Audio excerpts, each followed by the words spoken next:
बिस्मिल्लाहिर्रहमानिर्रहीम अस्सलामुअलैकुम वरहमतुल्लाहि वबरकातुहू। उम्मीद है आपको फर्स्ट लेक्चर समझ आ गया होगा। आज हम सेकंड पार्ट पढ़ेंगे, chapter number 1 introduction to programming. First of all हम देख लेते हैं आज के लेक्चर में हम कौन से टॉपिक कवर अप करेंगे।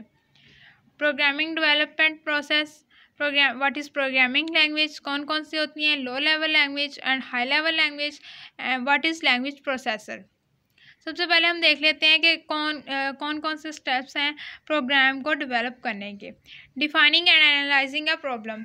जब कोई प्रॉब्लम आती है तो सबसे पहले हम क्या कहते हैं, हम उसको जो है अगेन एंड अगेन सबसे पहले प्रॉब्लम को पढ़ते हैं कि एक्चुअली प्रॉब्लम है क्या। फिर हम उसको देखते हैं कि किस वे से जो है इसको इजीली जो है वो सॉल्व किया जाता है। उसकी नेचर को देखते हैं, किस वे से जो है इसका बेस्ट सोल्यूशन जो है हमें मिल सकता है। जब हमें प्रोग्राम जो प्रॉब्लम होती है हमें समझ आ जाती है, देन क्या करते हैं, हम उसका एल्गोरिदम डिज़ाइन करते हैं। जब हम उसका एल्गोरिदम डिज़ाइन करते हैं तो उसका स्टेप बाय स्टेप जो है उसका जो है उसको फॉलो करते हैं, उसको स्टार्ट करते हैं, उसके स्टेप बाय स्टेप जो होते हैं उसको पार्ट्स में डिवाइड करते हैं और फिर जो है उसको एल्गोरिदम जो है उसका डिज़ाइन करते हैं। उसके बाद जो होता है coding and writing the program. इसके बाद ये स्टेप आता है। इसमें क्या करते हैं कि जब हमारा जो है प्रॉब्लम को समझ लिया कि प्रॉब्लम है क्या, किस नेचर की है, उसको फिगर आउट कर लिया, फिर उसके बाद जब हमने उसका जो है एल्गो भी लिख लिया है, फिर उसका जो है हम प्रोग्राम लिखते हैं। प्रोग्राम लिखने से पहले जो है वो हम एल्गोरिदम लिखते हैं। जब हम एल्गोरिदम को लिख लेते हैं फिर हमें इस बात की समझ आती है कि जो प्रॉब्लम थी उसको हमने स्टेप बाय स्टेप भी कर लिया है। अब जो है उसको देख लेते हैं कि इसको किस लैंग्वेज के थ्रू जो है वो इसको सॉल्व किया जाएगा। फिर जो है हम उसको फिर जो है उसका प्रोग्राम लिखते हैं और उसके जो है उसको जो है एक एक जो चीज़ जो है उसको फॉलो करते हैं कि किन सिंटैक्स को फॉलो करना है, कौन सी कोडिंग यूज़ करनी है, और उसके बाद जो है टेस्टिंग होती है प्रोग्राम की। जब एक प्रोग्राम लिख लिया जाता है फिर जो है कंपाइलर उसको टेस्ट करता है कि आया जो प्रोग्राम लिखा गया है, जो इंस्ट्रक्शन दी गई थी उसी के अकॉर्डिंग लिखा है। और जब वो उसको टेस्ट कर लेता है फिर जो है उसकी फाइनल डॉक्यूमेंटेशन बनती है जो कि यूज़र को दी जाती है। उसको बताया जाता है कि ये हमारा प्रॉब्लम था, इसको एनालाइज किया गया, आफ्टर एनालाइजेशन उसको डिज़ाइन किया गया एल्गोरिदम को, और फिर एक प्रोग्राम लिखा गया जो कि टेस्ट किया गया। जो भी हमारा प्रॉब्लम था उसको इस कोडिंग के थ्रू जो है हमने किया और ये जो है अब बिल्कुल करेक्ट है। नेक्स्ट है हमारे पास programming language, a set of words, symbols and code used to write program is called programming language. एक किसी भी प्रोग्राम को लिखने के लिए जो है हम डिफरेंट सिंबल्स और कोड्स जो है वो यूज़ करते हैं, वो क्या कहलाते हैं, programming language. Different programming language जो है वो अवेलेबल होती हैं for different types of program के लिए। 2 टाइप्स होती हैं प्रोग्रामिंग लैंग्वेज की, low level language and high level language. Low level language कौन सी होती हैं? These language are near to computer hardware and far from human language. ऐसी लैंग्वेज जो ह्यूमन से तो दूर हों बट कंप्यूटर हार्डवेयर के नियर हों, वो क्या कहलाएंगी? Low level language. कंप्यूटर जो है वो इनको इजीली अंडरस्टैंड कर सकते हैं और इसमें जो है प्रोग्राम जो है वो लो लेवल लैंग्वेज में लिखा जाता है और इसके इंटरनल स्ट्रक्चर जो है वो कंप्यूटर हार्डवेयर में होता है। इसमें जो है टू होती हैं लो लेवल लैंग्वेज। कौन कौन सी? Machine language and assembly language. Machine language कौन सी होती हैं? A type of language in which instruction are written in binary form. ऐसी लैंग्वेज जिसमें इंस्ट्रक्शन जो है वो बाइनरी फॉर्म में लिखा जाए, 0 और 1 की फॉर्म में रिप्रेजेंट किया जाए, वो क्या कहलाती हैं? मशीन लैंग्वेज कहलाती हैं।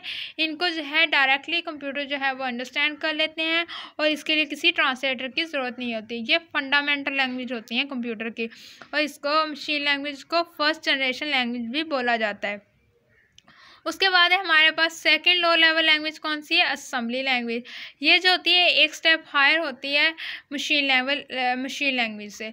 इसकी वजह क्या है? इसकी वजह ये है कि इसमें जो है निमोनिक्स कोड यूज़ किया जाता है। फॉर एग्जांपल अगर हमने किसी का सब्ट्रैक्शन करवाना है तो उसके लिए हम जो है वो वेरिएबल कौन सा यूज़ कर लेते हैं? हम जो है सब का वेरिएबल यूज़ कर लेते हैं। अगर हमें किसी 2 वैल्यूज़ को ऐड करवाना है तो उसके लिए हम सम का वेरिएबल यूज़ कर लेते हैं।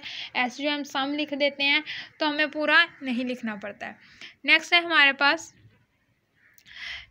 हाई लेवल लैंग्वेज जो कि टाइप है प्रोग्रामिंग लैंग्वेज की, सेकंड टाइप है इसकी। हाई लेवल लैंग्वेज जो है a type of language that is close to human language is called high level language. ऐसी लैंग्वेज जो ह्यूमन के नियर हो वो क्या कहलाती है? High level language. High level language जो होती हैं ये ह्यूमन के लिए अंडरस्टैंड करना इनको ईजी होता है, बट ये कंप्यूटर के जो है नियर नहीं होती, इनके लिए ट्रांसलेटर की ज़रूरत पड़ती है। हाई लेवल लैंग्वेज जो होती हैं ईजी टू अंडरस्टैंड होती हैं ह्यूमन के लिए। Instruction of these language are written in English like word such as input, print, etc. A program written in language is easier to write and modify. Human के लिए इस तरह की language में प्रोग्राम को राइट करना जो है वो ईजी होता है। इसमें कौन कौन सी आती हैं? Procedure language, object oriented language and non procedure language. Procedure language कौन सी होती हैं? ऐसी प्रोसीजर लैंग्वेज होती हैं उनको थर्ड जनरेशन लैंग्वेज भी बोला जाता है, और ये प्री डिफाइंड होती हैं सेट ऑफ इंस्ट्रक्शंस के लिए। कौन कौन सी होती हैं procedure language?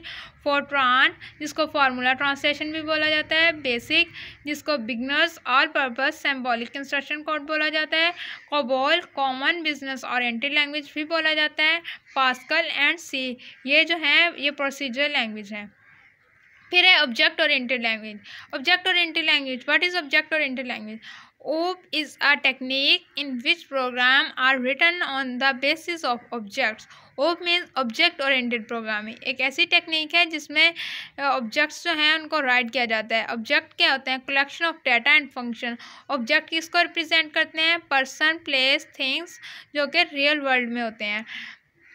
Object oriented programming जो होती है वो ईजियर होती है और इसको लर्न करना और मॉडिफाई करना ज़्यादा इजी होता है। ये जो होती हैं ऑब्जेक्ट ओरिएंटेड की जो पॉपुलर लैंग्वेज हैं वो कौन कौन सी हैं? C++ and Java. Non procedure language कौन सी होती हैं? नॉन प्रोसीजर लैंग्वेज होती हैं इनको फोर्थ जनरेशन लैंग्वेज भी कहा जाता है, और ये जो होती हैं user only need tales a computer. इसमें जो यूज़र होते हैं उसको ज़रूरत पड़ती है कंप्यूटर को बताने के लिए कि व्हाट इज़ प्रॉब्लम, प्रॉब्लम क्या है, क्या उसका करना क्या है, what to do and how to do, and उसको हल कैसे करना है, उसको ये बताती हैं कि इसकी नेचर इस तरह से है और इस तरह से इसको सॉल्व करना है। उसके बाद जो है उसको जो है कंपाइल किया जाता है कि चेक किया जाता है कि ठीक है, आया ये ठीक है कि नहीं। कौन कौन सी होती हैं दो नॉन प्रोसीजर लैंग्वेज? कौन कौन सी हैं? SQL and RPG। SQL कौन सी होती है? Structured query language. ये जो होती है most popular database query language है। SQL जो है उसको डेवलप किया जाता है बाय IBM। और RPG कौन सी है? Report program generator. इसको डेवलप किया गया था 1960 में। किसने डेवलप किया था? IBM ने। IBM जो होती है मिड रेंज कंप्यूटर जो है उसको यूज़ करती है मोस्टली। नेक्स्ट है हमारे पास language processor. Computer understand only machine language. हमने बात की है लैंग्वेज में स्टार्टिंग में जब हमने बात की थी कि प्रोग्रामिंग लैंग्वेज कौन सी होती हैं, low level and high level language में, तब हमने बात की थी कि लो लेवल लैंग्वेज होती हैं वो जो नियर होती हैं कंप्यूटर के, और कंप्यूटर जो है वो अंडरस्टैंड करते हैं मशीन लैंग्वेज में, क्योंकि उसमें जो है वो उसमें जो है हम बाइनरी कोड यूज़ करते हैं जो कि 0 और 1 की फॉर्म में होते हैं, जिसके लिए कंप्यूटर को अंडरस्टैंड करना जो है वो ज़्यादा इजी होता है।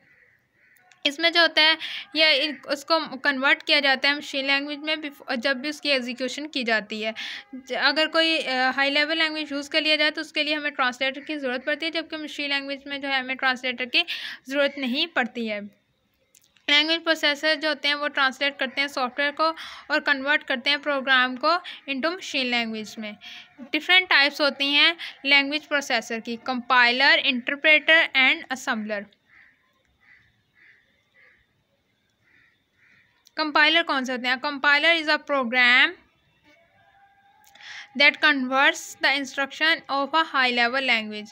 कंपाइलर जो है वो प्रोग्राम है जो कि कन्वर्ट्स करते हैं इंस्ट्रक्शन को हाई लेवल लैंग्वेज में। Program written in high level language is called source program. Compiler जो होते हैं वो कन्वर्ट्स करते हैं प्रोग्राम को machine code into object programme.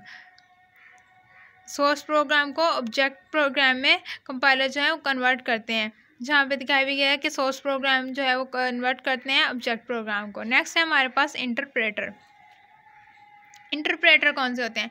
Interpreter जो होते हैं वो कन्वर्ट्स करते हैं statement of a program at a one time interpreter जो होते हैं वो कन्वर्ट करते हैं स्टेटमेंट को एट एक ही टाइम में, और एग्जीक्यूट करते हैं स्टेटमेंट को ट्रांसलेट करने से पहले ही इसको जो है वो एग्जीक्यूट कर लेते हैं।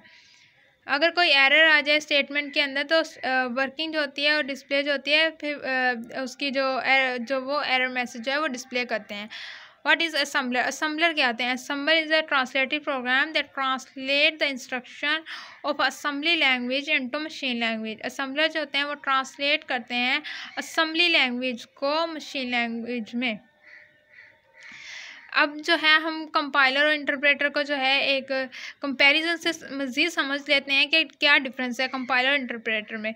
कंपाइलर जो है वो कन्वर्ट्स करते हैं किसी भी प्रोग्राम को मशीन कोड के अंदर एज अ होल, जबकि इंटरप्रेटर जो है वो कन्वर्ट करते हैं किसी भी प्रोग्राम को मशीन के अंदर स्टेटमेंट बाय स्टेटमेंट। कंपाइलर जो होते हैं वो क्रिएट करते हैं ऑब्जेक्ट फाइल, जबकि इंटरप्रेटर जो होते हैं वो क्रिएट नहीं कर सकते हैं ऑब्जेक्ट कोड फाइल।